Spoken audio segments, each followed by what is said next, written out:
5000 இருந்து நம்ம ஒரு சொத்து வாங்கினா போதுமா? கிடையாது. என்ன வாங்கணும்? 10ல இருந்து 50 சொத்து வாங்கணும். அப்ப நம்ம இன்வெஸ்டர் முதலீட்டாளரா மாறணும். என்னவா மாறணும்?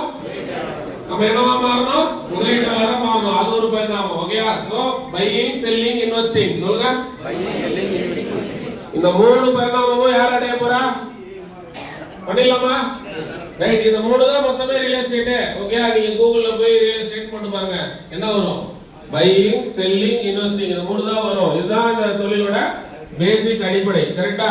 இந்த மூணு விஷயத்தையும் கத்துக்கலாமா? செல்லிங் கத்துக்கலாமா?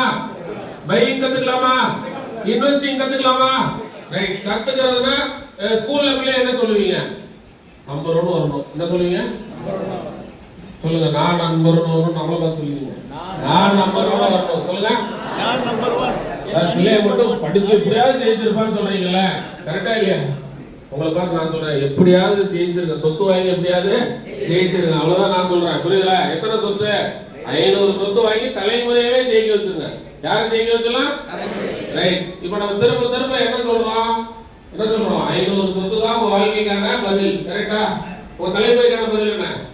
500 சொத்து. உங்க வாழ்க்கைக்கு 500 சொத்து. உங்க குழந்தைக்கு 500